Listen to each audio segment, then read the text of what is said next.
साथियों, जब आपके शीर्ष नेता बड़े घर ससुराल यानी जेल में थे तो आतिशी मार लेना मोर्चा संभाले हुई थी। मार लेना नाम कहां से आया? जो बड़ा विचित्र नाम है। इनके पिताजी ने अपनी आइडियोलॉजी को देखते हुए मार्क्स और लेनिन का नाम जोड़कर इनका एक उपाधि की तरह इनका नाम रखा था, आतिशी मार लेना। और आतिशी ने भी अपना नामकरण कर कर अपना नाम आतिशी बड़ी लेटर स्टेजेस में रखा था। तो केजरीवाल के इस पॉलिटिकल दांवपेच पर बात करेंगे और विपक्ष की जो कार्य करने की शैली है, जो विपक्ष में रहने की शैली है, उस पर बात करेंगे और निष्पक्ष चर्चा करेंगे कि जो विपक्ष के काम करने का तरीका है। दो उदाहरण दूंगा, एक दिल्ली का, एक बंगाल का। ये धरातल पर कितना कामयाब होगा।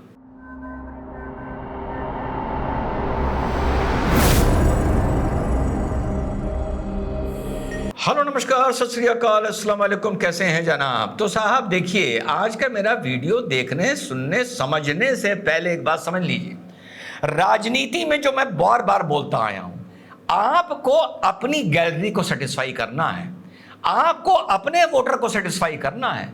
आपको अगर 100 वोट गिरता है तो आपको 98 वोट नहीं लेना है। अरे भाई, सरकार तो आप 51 वोट पे नहीं 48 वोटों पे बना दोगे। अगर 100 वोट गिरा है तो फिक्र आदमी को 48 वोटों की करनी चाहिए।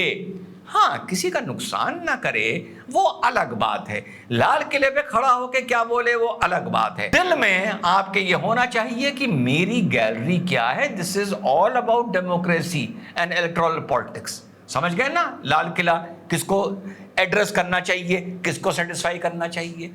कोई भी आप एक काम करते हैं तो उसका विपक्ष तो आपको मिलेगा।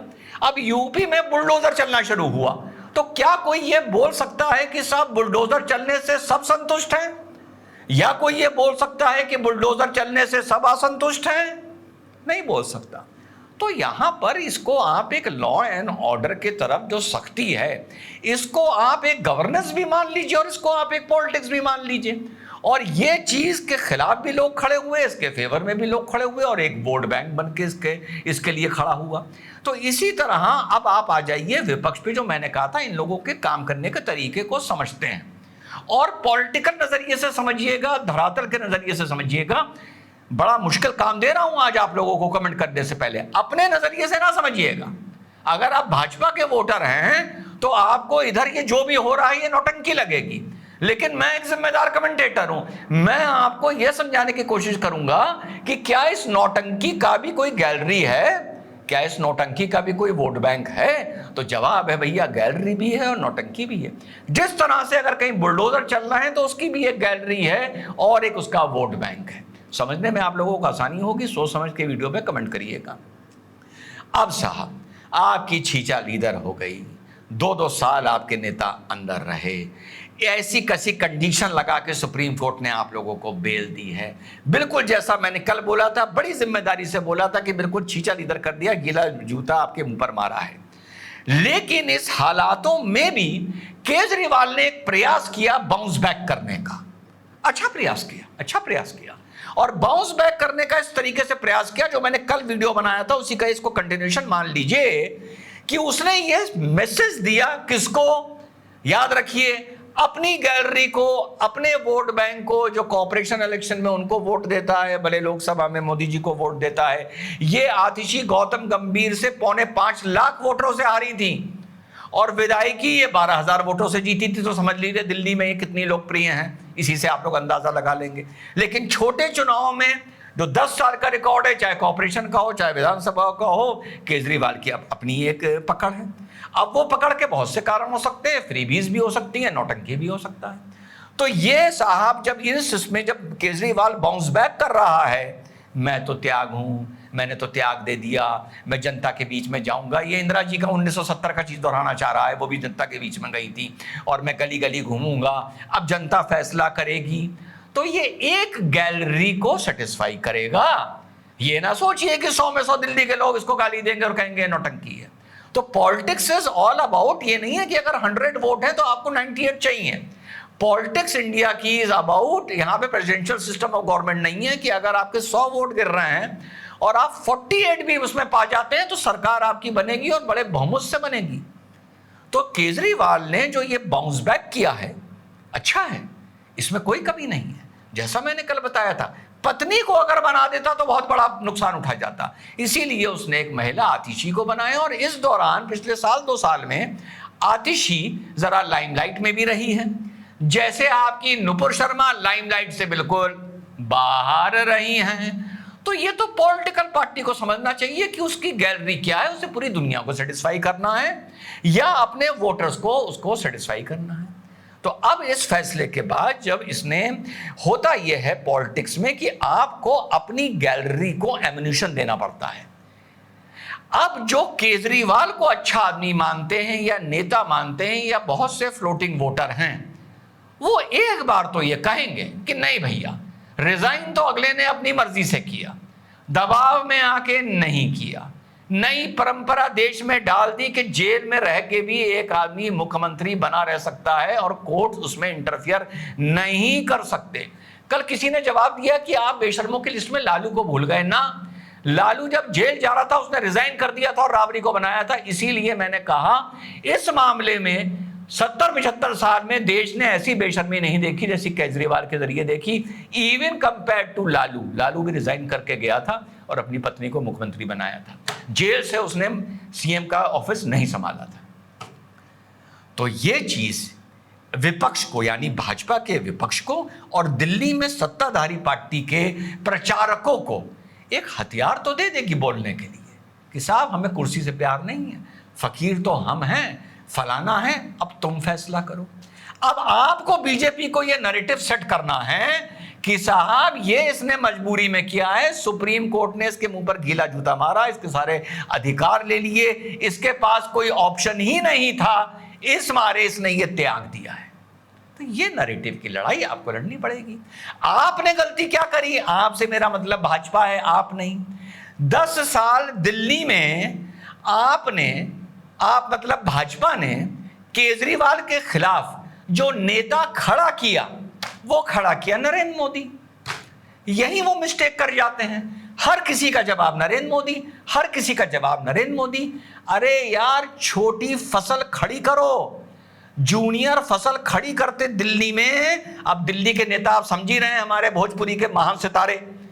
जब आप 10 साल में दिल्ली में कोई ऐसा नेता नहीं खड़ा कर पाएंगे जो केजरीवाल से डायरेक्ट कन्फ्रंटेशन ले और चमके, जब केजरीवाल की बात आए तो माइक उस नेता के लगना चाहिए जिसको आप दिल्ली का भविष्य का मुख्यमंत्री बना रहे हैं।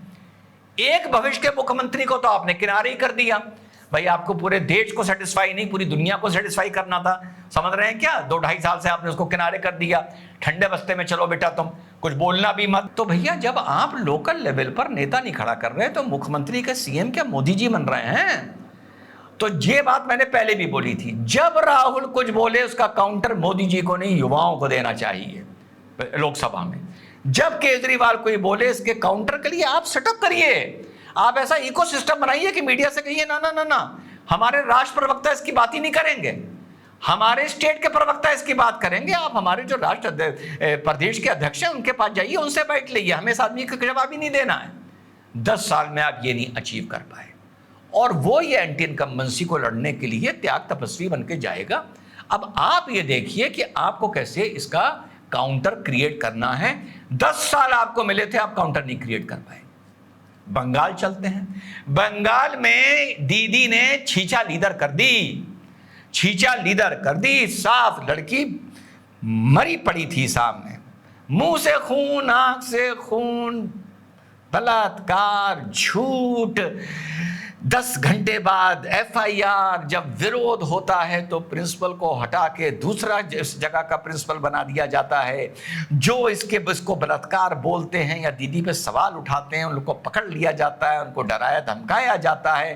कोई कर्म नहीं छोड़ा दीदी ने इस प्रिंसिपल को बचाने के लिए और इस निर्मम घिनौने हत्या और बलात्कार को छुपाने के लिए।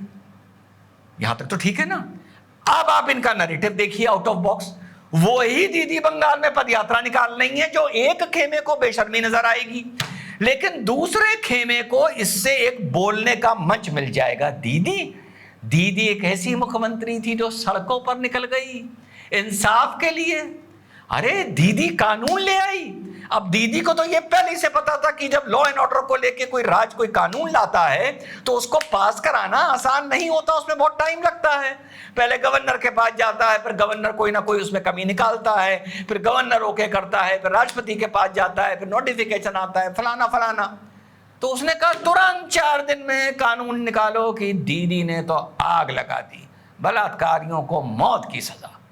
और उसको पता था ये पास नहीं होने जा रहा है, कह रही है जल्दी इंसाफ कराओ, जल्दी इंसाफ कराओ। और प्रिंसिपल को दूसरा जगह का प्रिंसिपल भी बना रही है। यानी आप बेशर्मी की लिमिट देखिए, पर बेशर्मी की लिमिट वो देखेंगे जो दीदी के एंटी रहे हैं, लेकिन जो प्रो रहे हैं उनको दीदी ने मंच पे खड़े होकर बोलने का एक सामान दे दिया कम से कम, कि दीदी लड़ी, अपने राज्य में पदयात्रा करी, अपने राज्य में प्रोटेस्ट किया, अपने राज्य के लिए फांसी की सजा लेके आई। दीदी ने कोई काम नहीं छोड़ा इस बच्ची को इंसाफ दिलवाने के लिए या इस तरह की महिलाओं को इंसाफ दिलाने के लिए। तो ये भी एक गैलरी को अपील करेगा। कहने का मतलब यह है कि इस हालत में भी ये हिम्मत रखते हैं और बेशर्मी रखते हैं कि ये बाउंस बैक करके करने की कोशिश करते हैं कि यहां पर फाइट बैक करो और किसी तरह से हथियार दो अपने समर्थकों को या फ्लोटिंग बोर्ड को कंफ्यूज करो कि हम कितने अच्छे हैं। वो कानून बना के कितना अच्छा बन रही हैं, वो पदयात्रा करके एक कंफ्यूज, इससे एक मानिए ना मानिए एक फ्लोटिंग वोटर कंफ्यूज होता है।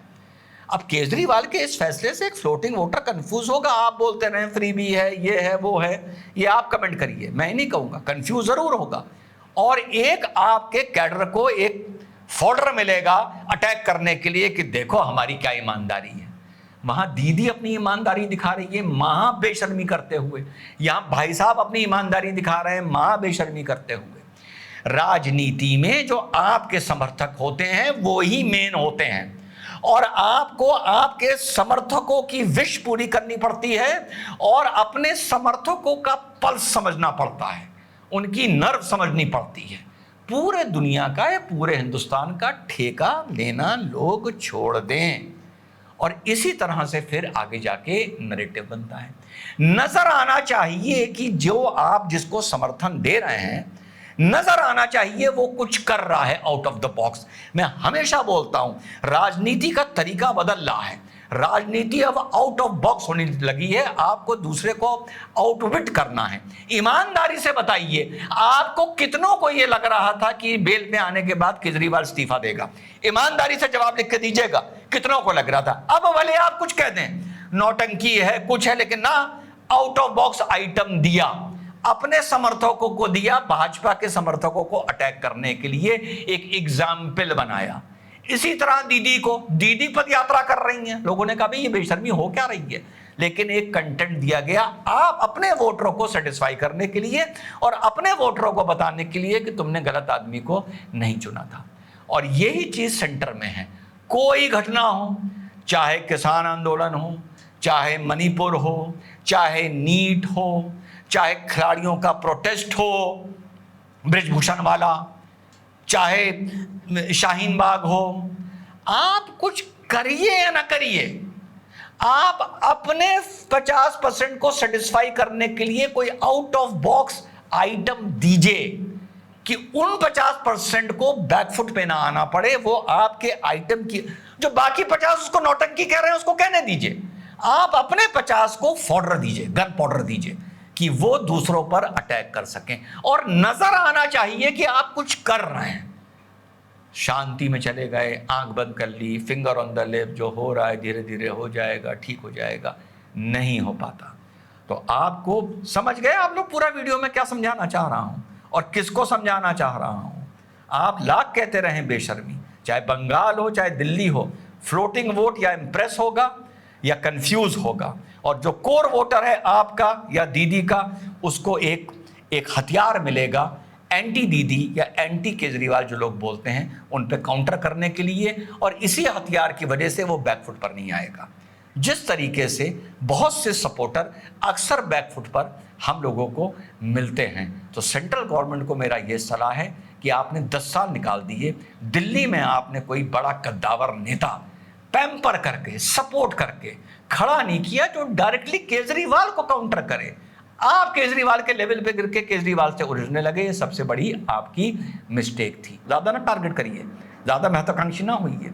ये नजर आना चाहिए हमारे नेता ने ये काम कर दिया। दूसरा, नौटंकी बोले, ड्रामा बोले, बोलने दो।